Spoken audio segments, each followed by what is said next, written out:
So yeah, the title of my presentation is How to Build a Brand on Amazon That Outlasts Amazon. It's a provocative title, but even in my short lifetime, I've seen all these behemoths like MySpace, Napster, Yahoo, AOL, that seem like they're kind of cemented in place and going to be there forever, kind of wash away as new competitors come. So it sounds like it's an unrealistic goal, but it actually could be something that could be somewhat foreseeable in the near future.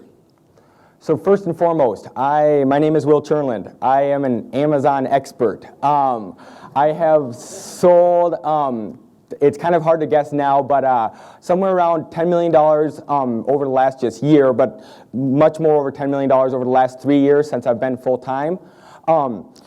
As it says there, it's not a typo. I've sold on and to Amazon, and that is basically where this presentation comes from.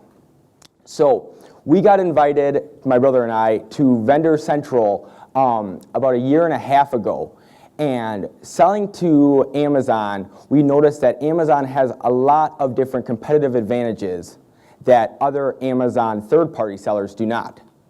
And that Amazon definitely, when you sell to Amazon, does not play fair. So anytime we have a branded or private label product that it starts kind of losing the ranking or we start competing for the buy box, we know we can just play unfair and sell it directly to Amazon, get less margin, but then outrank everyone and win the buy box 100% of the time. So there's a bunch of different things that Amazon can do because they don't have to play fair because it's their marketplace, it's their website, it's their traffic. They can do what they like. So this got me thinking. Is it even possible to beat Amazon at their own game? Is it even feasible that a lowly third-party seller with no staff can compete with this billion-dollar behemoth that now has a market cap bigger than Walmart?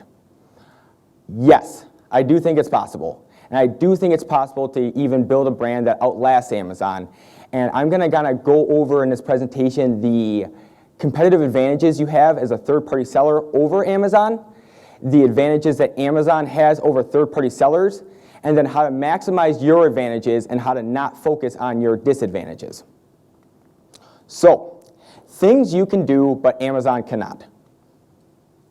Feedback software with branding.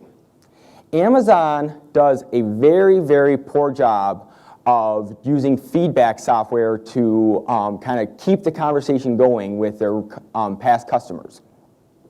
An example of something that you can do that Amazon cannot is having a multi-level feedback email response.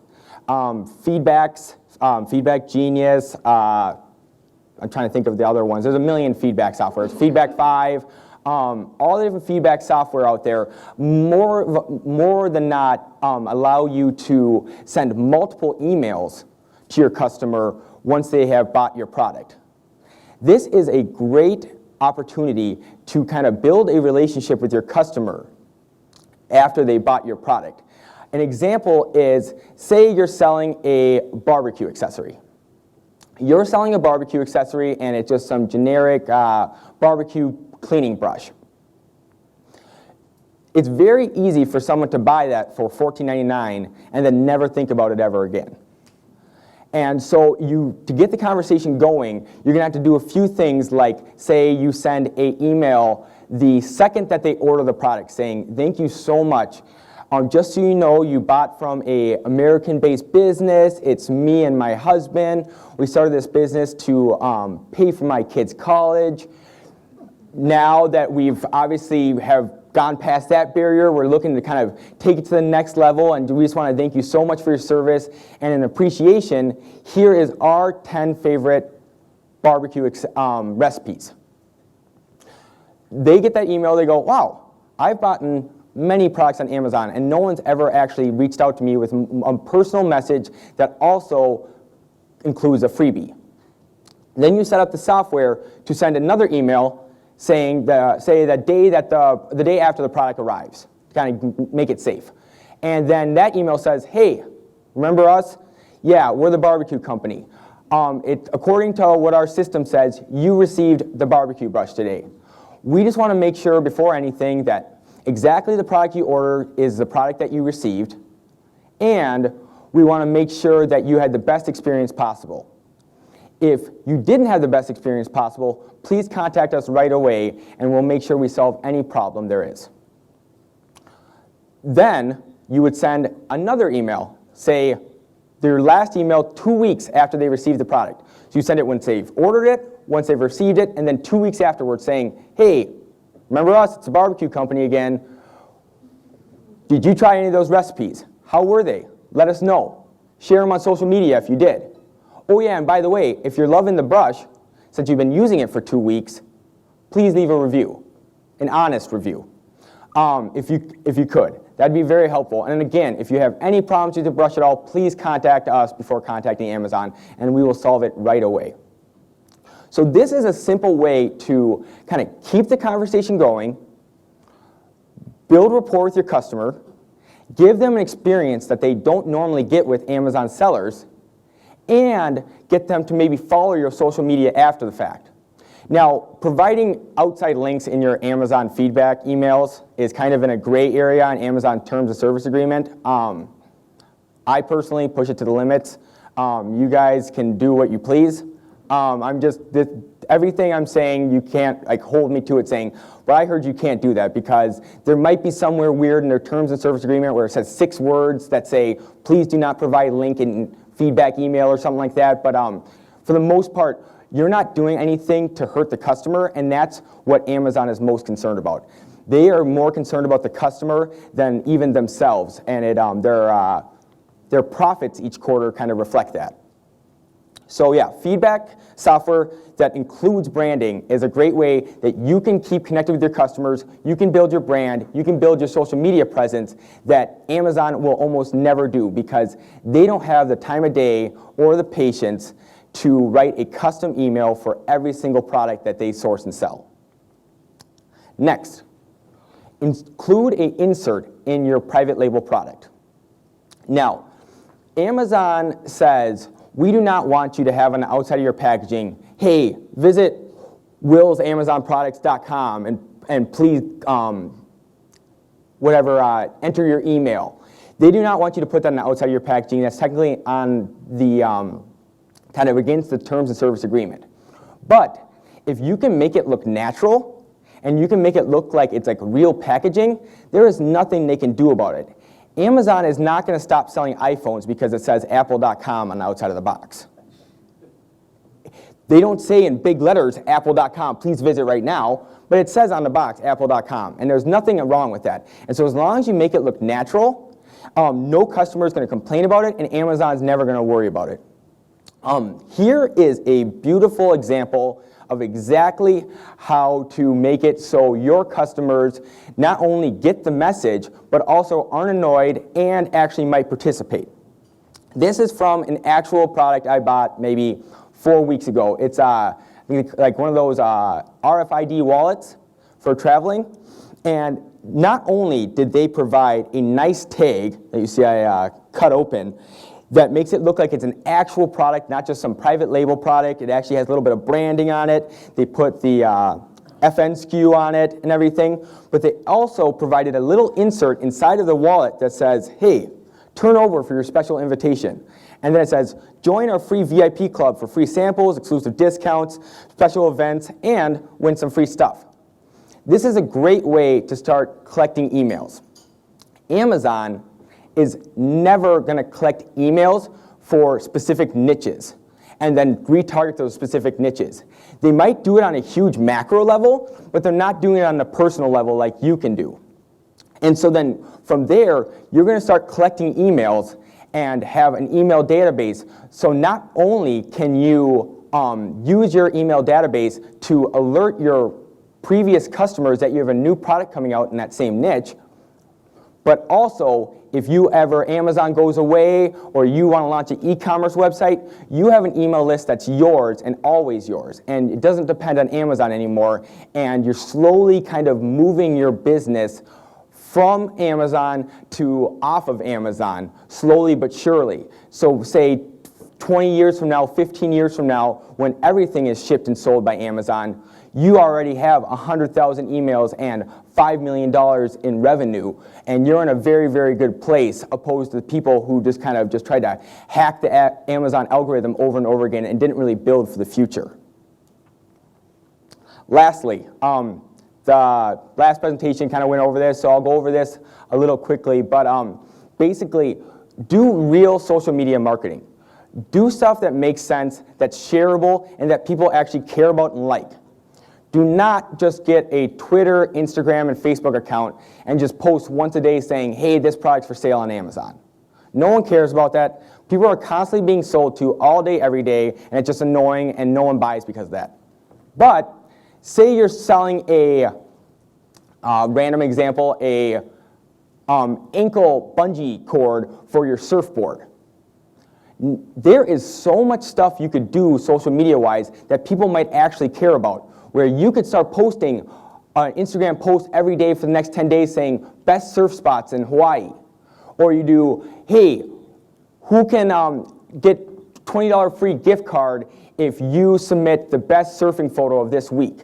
That's the kind of stuff that gets people engaged, builds a brand, and it actually kind of can build towards the future and makes it so you have a social media account where someone's scrolling through their Instagram feed pretty quickly, that when they see your name, they actually stop for a second and want to know what it's about, because it might be a contest, it might be a free giveaway, it might be a countdown, but regardless, it's something that they actually care about. It's not just, hey, it's still on sale for $19.99, check it out for the 1,000th time.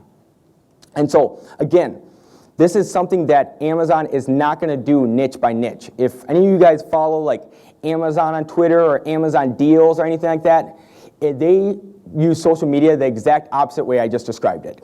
It's basically, hey, check out these drink coasters that are on sale this week, buy them now. It's the least convincing copywriting I've pretty much ever seen, especially from a multi-billion-dollar corporation. You think that they could have one intern on staff, they could write something a little bit catchier, but they don't want to use their manpower for that type of thing yet. And so this is a big advantage that you can use, that you can kind of personally talk to the customers and use your niche knowledge that Amazon doesn't to kind of move your product forward. So, to kind of go over everything again, and some other things that you can do that Amazon cannot. So, giveaways to keep your ranking. Now, if you're going after a very, very competitive keyword and you're doing giveaways constantly to keep that ranking, that is not something that you can do that Amazon cannot. Amazon can always outrank you. But the thing that Amazon is not doing is that Amazon does not have niche expertise in every niche. And so for me personally, I have many products that I sell that are technically called 5 different things. Some hardware products I sell, the homeowner calls it something different than the contractor who installs it, who calls it something different than the handyman, then calls it something different than the manufacturer. Amazon doesn't know this kind of stuff. They don't know that you can actually be ranking for all these different long tail keywords through your through giveaways, instead of just trying to compete for the most competitive keyword that Amazon always tries to go for. So they will try to always go for the highest volume, most competitive keyword, and they let all the kind of long tail keywords kind of go to the side. And that's a great way for you to kind of capitalize and really take advantage of Amazon's kind of, I don't want to use the word greed because that's not the right word, but it's more like Amazon's kind of tunnel vision, that they only want to go after the highest selling, highest velocity products, and they're not really worried about any other keywords. Another thing that you can do, that if you have niche knowledge and you know about the product and you know what people like and people don't like, you can bundle products efficiently and you can bundle products intelligently. Now, if you know that, say, every time someone buys these bearings for a skateboard, they also want to buy some oil to go along with it to oil them up, because you have to oil them as soon as you buy them, that's a thing where you can bundle those together and sell them very easily. Amazon does a kind of version of this where they'll do also bought with at the bottom, but at the most parts, people won't even scroll that far if they just see at the very beginning that those two products are sold together. On top of that, when you bundle together, again, you go after these long tail keywords where you go skateboard ball bearings with oil, where Amazon's not even competing for that one because they're only going after the most competitive searches. And so when you bundle intelligently, it's a big advantage that you have over Amazon because you know your niche probably better than Amazon knows your niche because Amazon's in every niche and it's impossible for them to know every niche. Another thing that you can do that Amazon cannot or does not is change your listing on the fly. If you see that something's different or you have a new version of your product or you see that one picture is not converting as well as another picture, these are the kind of things that you can go into your Seller Central account, edit listing, and change it, and it will be updated within 15 minutes. I know personally that almost all of my products I sell to Amazon, they do not touch the listing. They might shorten the title so it's not as spammy because they don't need that to rank, but besides that, Amazon usually does not fuss with the listings very much. And since they don't fuss with the listings, they're not growing as their customers grow, and they're not changing on the fly.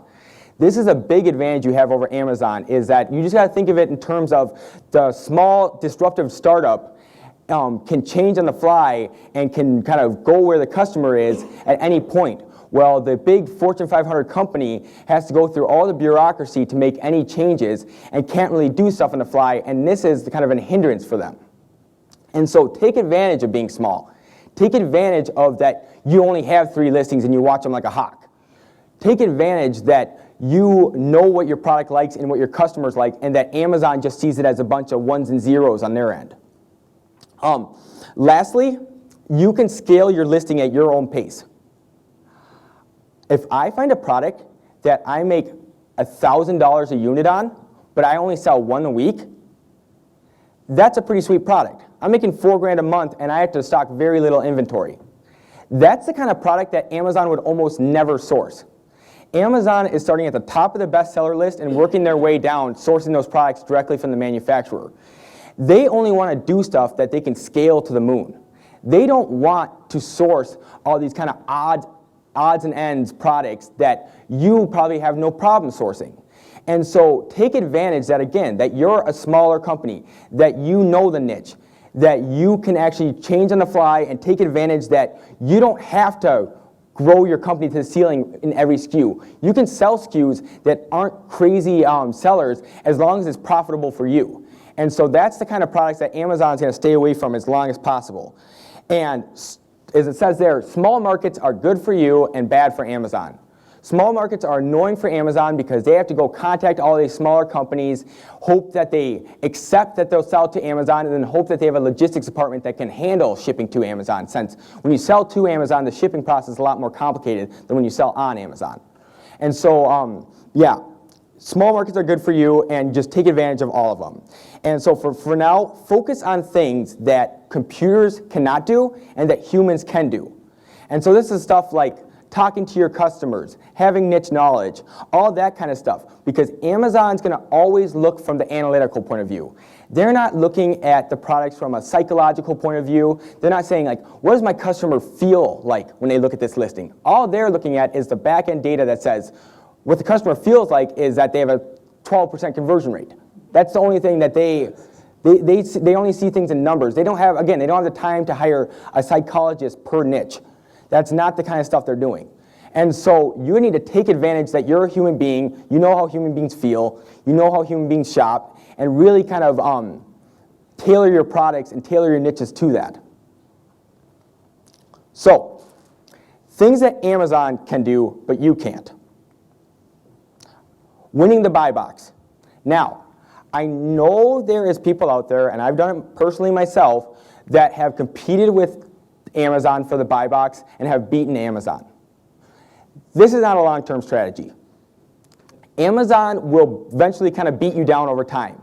And yes, they may let you win the buy box sometime, but it's only like 20% of the time, where you know that that number is only going to shrink over time. It's not like you're going to slowly beat them in the buy box more and more, and you can't compete on price in the buy box or seller rating because their seller rating is perfect, and Amazon doesn't care about making profits, so they'll just keep lowering the price if they have to. And so if your big competitive advantage is that you're better at competing for the buy box than Amazon is, that's not a long-term strategy, and that's not probably the best way to move forward for the next 5-10 years. Very low prices. Another thing that Amazon has no problem doing that it's very, very difficult to compete with Amazon long term because you think you can sell for a lower price than Amazon. I've seen it many, many times where I sell a product to Amazon for $60, and then I see it for sale on Amazon, shipped and sold by Amazon for $60. That is not that uncommon. As long as they can see a route to profitability in the future, Amazon will source that product, and they don't care about the short-term profits. An example, I brought this up at dinner a couple nights ago. We were talking to our Amazon buyer who flew out a couple weeks ago, and he was talking about how he was sourcing I-beams. If you guys know, like iron I-beams they make like skyscrapers out of. He was buying I-beams to sell on Amazon. He found an I-beam supplier, brought it forward to his boss and said, hey, look at these I-beams. They're grossly not profitable at all until we order 4 truckloads at a time. But if you look at the sales volume on the entire first page, it's about 4 truckloads. And Amazon's only going to grow over time, the niche is only going to grow over time, the demand's only going to grow over time. So as long as there's a path to profitability, they're just going to start sourcing that product. And he was telling us that they were losing hundreds of thousands of dollars a year just on this one SKU because they knew long term they could eventually make a profit on it. So these are the kind of things you're competing with when you're trying to compete with Amazon on price, is that for one little weird niche that they're willing to lose profit for 24 months as long as they can show that there is some route to profitability. So yeah, if your big advantage is I'm going to go in there, I'm going to have the lowest price, and I'm always going to win the buy box, long term, that is never going to pan out. Amazon will always beat you on their own platform. They can always win the buy box if they feel like it. They can always lower the price if they feel like it. So if that's your big long-term strategy, it's not going to last very long. Lastly, something that Amazon can do that you cannot is automatic #1 ranking. There's many products that I have sourced and sold to Amazon that have never been sold on Amazon before that instantly go to #1 for the search keyword as soon as I sell them to Amazon. Amazon does not place fair on their own platform. They don't care, and they know that obviously if they rank #1, they're going to get the most sales, so why not? And as long as they're selling a quality product and like the reviews aren't bad, Amazon does not mind attaching their name to it. So if your big thing is that you're just going to rank #1 for these competitive keywords and then have the lowest price, Amazon will beat your ranking and have a lower price. And so it might work now, which is great, that's fine, but at the same time, you need to always be looking towards the future too. If what you're doing now is just has the lowest price and the highest ranking and you're making money, continue doing that, by all means. I'm not telling you to switch up your business plan because Amazon's going to play unfair 5 years from now. I'm just saying keep in mind that you might want to start building a brand off of Amazon and doing these other things that Amazon cannot do to preserve the future of your business. So, moving forward, bundle products that are bought often together, stay nimble, take advantages of like loopholes. Loophole is kind of a weird word, but take advantages of gaps in the markets you see and kind of different places where Amazon is not really capitalizing the way they should be. Also, set up feedback software that's personalized to the product and personalized to the customer. It's kind of pointless to set up the feedback software that just says, hey, please leave a review, thanks. Basically, everyone does that. I buy stuff on Amazon all day, every day. I get about 5 emails a day saying, hey, please leave a review, and I never do because it's always the same generic email.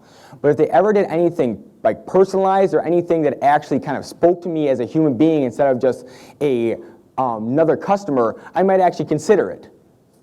Also, follow your own data. As you sell more and more, you're going to have very, very good data that kind of tells you which products sell, which ones don't, how fast they sell, how fast they don't sell. And this is something that obviously Amazon has way more data than you do, but at the same time, they're looking at their data completely differently than you are. Again, take it the human point of view, take the psychological point of view. What does this data actually mean? Why is the blue unit selling that much more than the red unit? Is it just because in the variation listing, it's the first one that shows up? Or is it because the often bought with product is also blue and that's why everyone keeps doing it? This is the kind of stuff that you can start using your own brain and actually thinking these things through, where Amazon's ones and zeros don't really tell the whole story. So look at the data and kind of think of it from a human point of view, and think of it from a point of view where that kind of will actually benefit the customer. Lastly, constantly come up with new ideas and constantly create new SKUs. There's two ways to basically increase your revenue on Amazon. One is marketing, and the second is adding SKUs. Now, personally for me, I do not like the approach of marketing because it's very, very hard to measure your ROI on marketing off of Amazon. They do not allow tracking codes unless you use Amazon affiliates.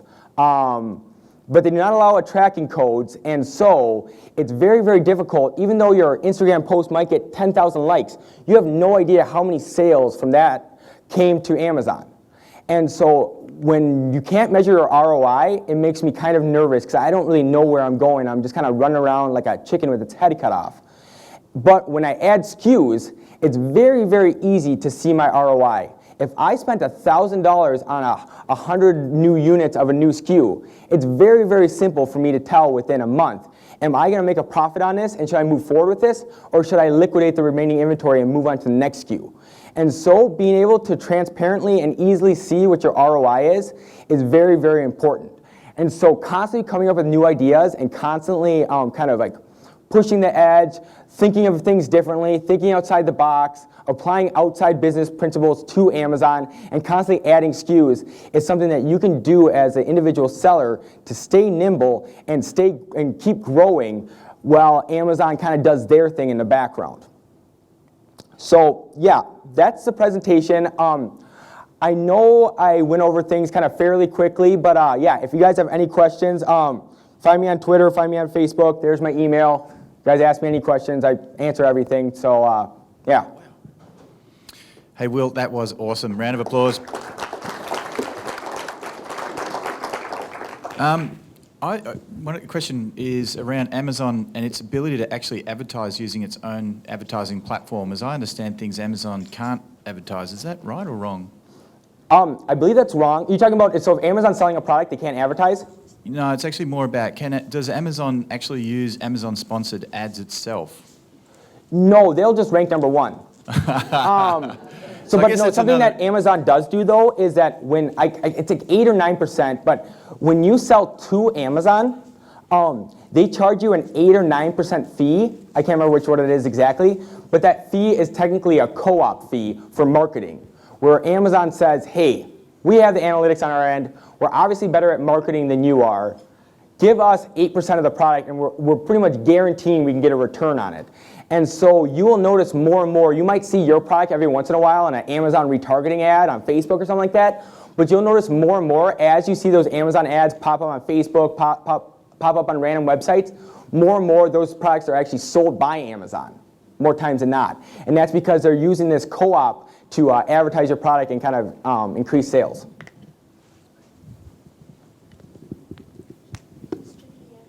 That was a great presentation, by the way, Will. Quick question for you. You don't strike me as the type of person who's like ASM, fits in a shoebox kind of style product. I mean, I've seen a lot of your previous podcasts. What is your current strategy for selecting your own SKUs? So this kind of comes back to adding SKUs and staying nimble and kind of always changing things up. I do not have one process for finding SKUs. It always is variable. I have a bunch of US-based suppliers. I found them a myriad of different ways. Sometimes I find them because I go to their Amazon listing, they have 100 people competing for the buy box, they have 2 bullet points out of the 5 filled out, and their title's terrible. Or I'll just call up that company and say, hey, your Amazon presence is horrid, your customers are getting a bad experience, and you're not getting the sales you're supposed to because everyone's doing a terrible job.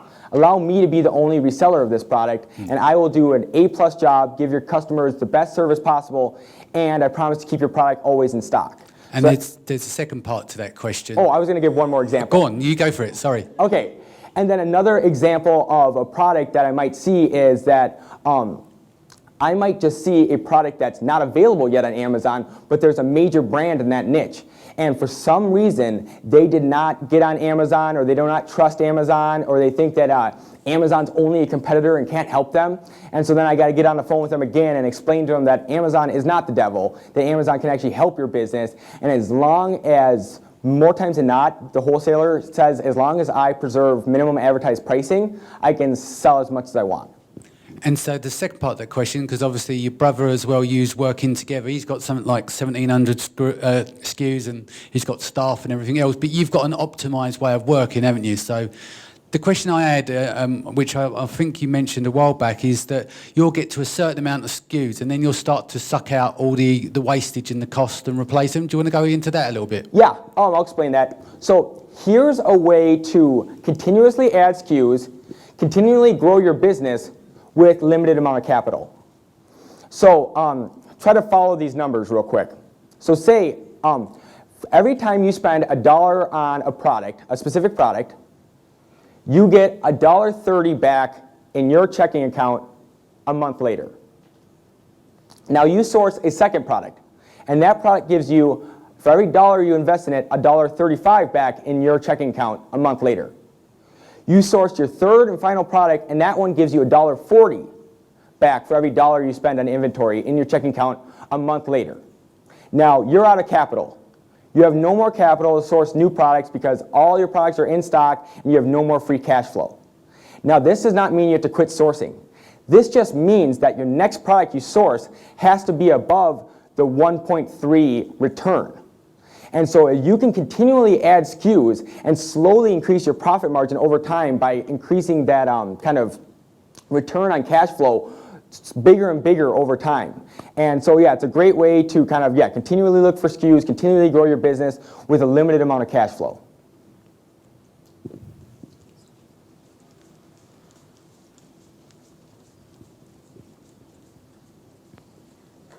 Oh, also, a quick thing too, more and more I've been talking to private equity firms, I've been talking to business brokers.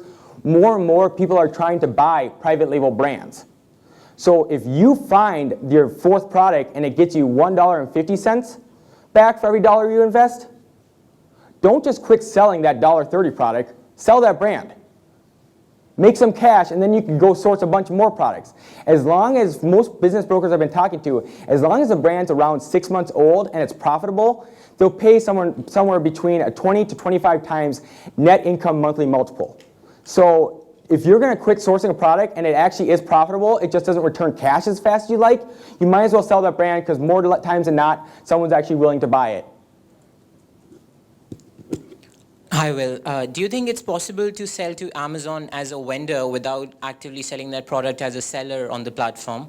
And if so, how would you go about doing that? So there's a bunch of products that I still sell on Amazon, and the only person I'm competing with is Amazon, who I'm selling to also. And so that's kind of a goofy thing we can get into where, first off, you can keep them honest. And they do some kind of sketchy stuff where, since the vendor central account and the seller central account are not technically connected, Amazon is too big for them to know that we're the same person. And so it's interesting sometimes where Amazon will be placing a purchase order with us, say of 10 units every single week consistently. And then our seller central account gets down to 1 unit left in stock. Then we get a purchase order from Amazon for 80 units because they know we're about to run out of stock and then they're going to be able to jack the price up. And so again, this is the kind of stuff that Amazon does not play fair. And so they know when you're running out of stock and when they can buy more and then increase the stock. And so if you're going to be competing with Amazon long term, it's not a good strategy. But sorry, did that answer your question at all? Or? No, I was just wondering, so let's say you have a supplier in China who's never sold on Amazon directly, and they want to be able to supply to Amazon as a vendor. Yes. But they have no experience of selling on Amazon and no intention to do so. So how would they go about approaching Amazon to buy direct from them?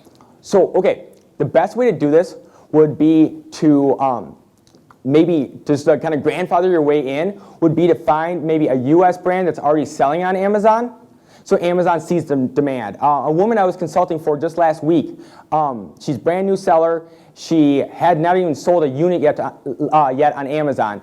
but she signed up a deal, wholesale deal, with a US-based manufacturer and brand that sells auto parts. Amazon was not currently selling those auto parts yet. Amazon wants to source and sell everything that they know is selling. And so she called up Vendor Central and said, hey, I have access to this brand and I want to sell directly to you. Amazon goes, great, we don't carry that brand anymore, here's your Vendor Central account. And so when you try to go just straight private label on listings that have zero sales history, Amazon's not very receptive to that because it's kind of a risk for them and they don't really like the idea of that. But if you can show them that you have access to products that do have sales history, you can get your foot in the Vendor Central door, and then from there you can start selling them your private label products. And so an example, a product my brother and I sell is we started sourcing is a metal table, kind of like a fold-down workbench that we actually private labeled. We sold 2 of these workbenches in the first week. We then went and called up our buyer at Vendor Central and said, hey, we got a new private label product for you.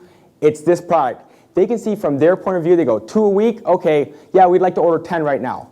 And so you do not need to get a ton of sales velocity for Amazon to want to order from you. Right, so based on what you're saying, is it easier to sell newer products once you've got a Vendor Central account? So once you have your foot in the door, yes. Right, yeah. Great, thanks a lot for that.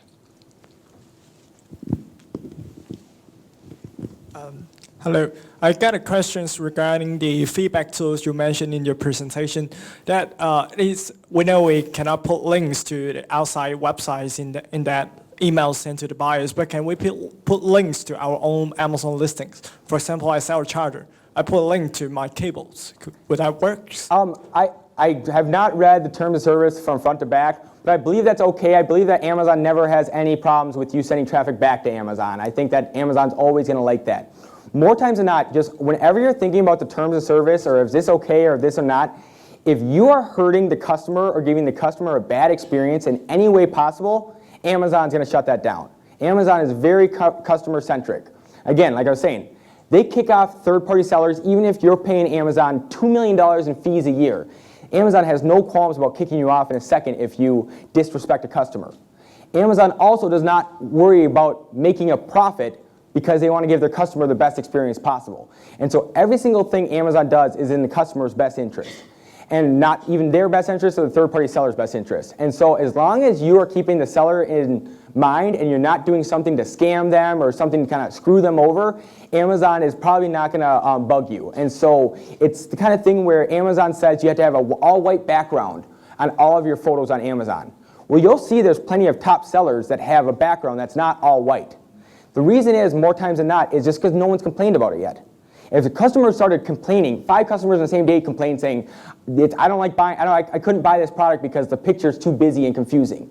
Then Amazon's going to probably come in and take out your picture, maybe they'll suppress your listing, shut down your account or something like that. But as long as no customers complain, basically Amazon lets you kind of do what you want to do. Thank you.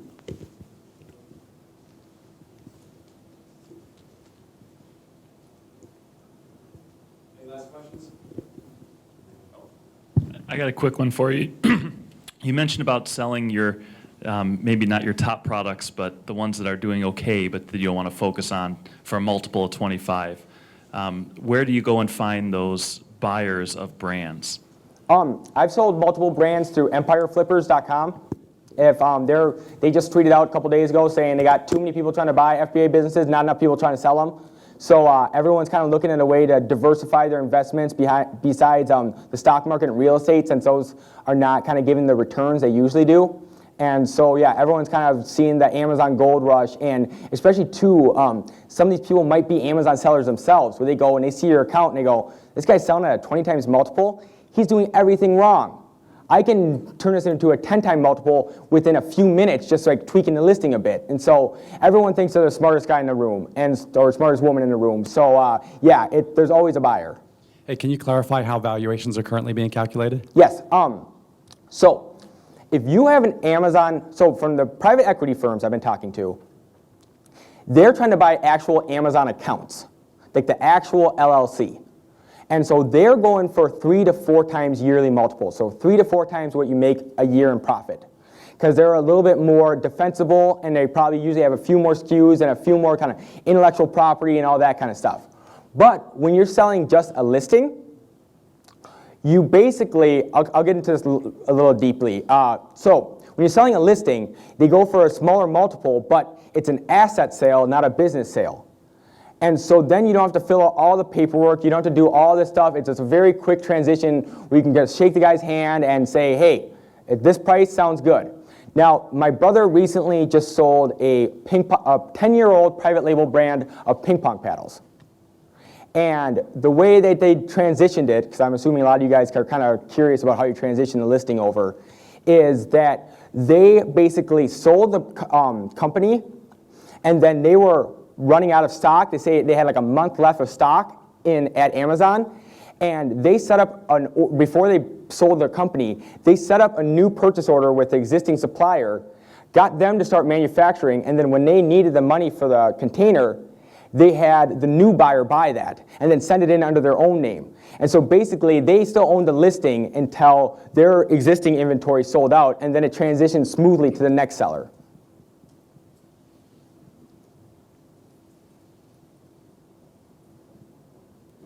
Thanks. Just a follow-up question on selling a listing. So obviously, if you sell a business, it's really straightforward because they get your whole account. But if you're selling a listing, quote unquote, whatever account created the listing kind of owns the listing, just in the sense that, like, I can't go and change the title or like the main image unless I created the listing. Like Amazon has some restrictions on that. So usually the person who created the listing has to do that. So if in theory somebody bought my brand and I said, okay, well look, here's all our marketing material, here's the supplier we use, here's everything you need to operate the listing, as it is. But ultimately, if they want to change the title or some core piece of information, only my account is going to be the one that's allowed to do that. So is there a way to transfer that ownership, or? So I believe that you can edit some of the listings if you are the only seller on the listing, because eventually, like my brother gets off the listing once he runs out of stock. So if you're the only seller, sometimes they do let you edit the listing. One way to get around that is you can register the brand and say, I'm the brand owner now. And that may allow you to edit the listing. Okay, yeah. Or worst case scenario, again, Amazon only cares about the customer. And so if you want to edit the listing, and if you can frame it in a way that the customer is currently getting hurt, and that when you edit the listing, the customer is going to have a better experience, Amazon seller support will almost always give you access to edit the listing. Is there thank you, I think that's the right approach. Is there a way to transfer, like if I had already registered the brand on Amazon, is there a way to do brand registry transfer? I'm not sure. I feel like there has to be a way, because it's like you couldn't be the first person to ever sell a business, even like a legit business kind of thing. So there has to be a way, but I'm not exactly sure like what the steps would be. Again, I would just contact seller support is the best thing you can do, and frame it in a way that you're helping the customer. Thank you.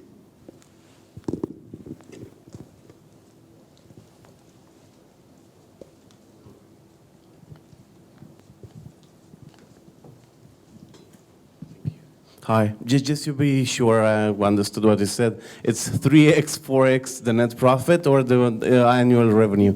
No, net profit. Net profit, okay, thank you. Okay, I always think of Will as an information machine gun, so let's give him a round of applause. Thank you.